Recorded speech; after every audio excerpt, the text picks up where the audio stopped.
I'm watching about a half a dozen contract operators. Their op is not to kill you, it's to retrieve you and put you on that plane. Now, I know you well enough to know you want to engage, go to ground, figure out how to fight back. You're not going to do that. No, really, why? Your daughter is about to be a part of this. You're about to drive this to a place you're not gonna like.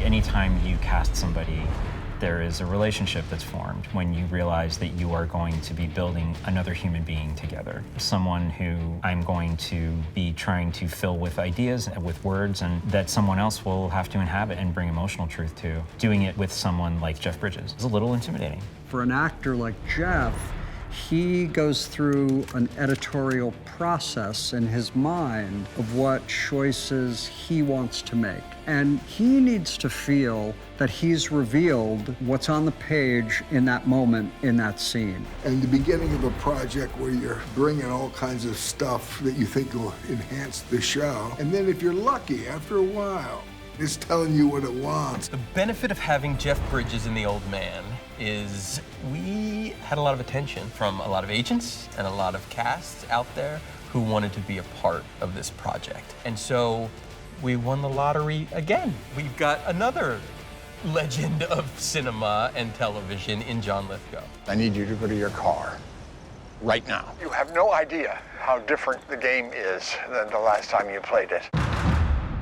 I took the job substantially because I wanted to work with Jeff Bridges, who's one of my favorite actors. And I'd barely seen Jeff. But that's the great tension of the storytelling so far. In the same ways that I think that Dan Chase assumed his movie was over and he was just waiting for the credits to roll, I think Harold Harper did too. He is someone who spent his youth in the spy game, fighting bad guys in faraway countries, and decided that having a family and having his feet under him was more important. I think John brings to Harold Harper a sense of humor, a sense of status. I think he really filled him out as a human being. Getting John Lithgow onto our series was such a joy.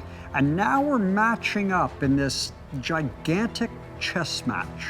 This game has no rules. Its puzzles have no solutions. They just lead to other puzzles.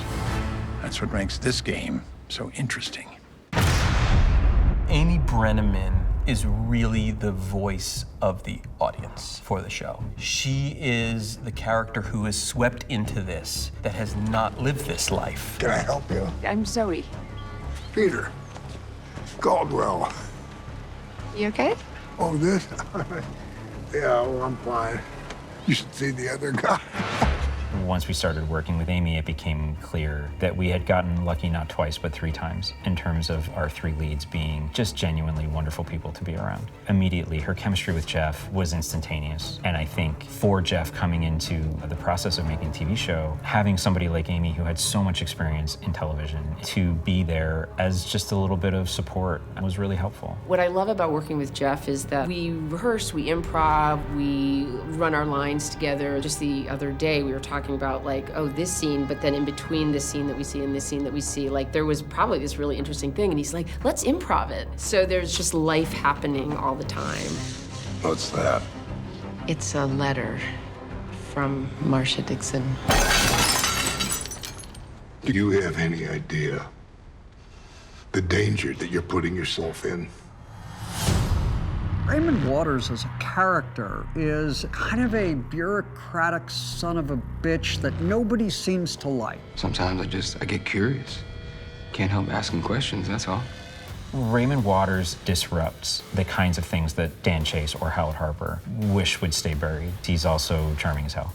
And so putting EJ into that role was something that allowed that character to be so much more fun. Sometimes we're on set and it feels like we're doing a play. And if I'm just being fully honest, those are the things that geek me out. If you think I'm gonna turn on Harold Harper, you're not very good at your job. Who is Angela?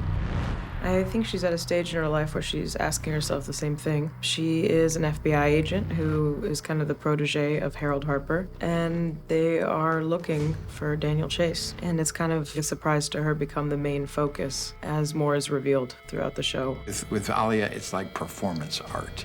It's just wonderful to have her in her role because her role is extremely complex. And if I abandon him now, At this moment, with everything that's at stake, he's going to know that something's off because that's just not something that I would do.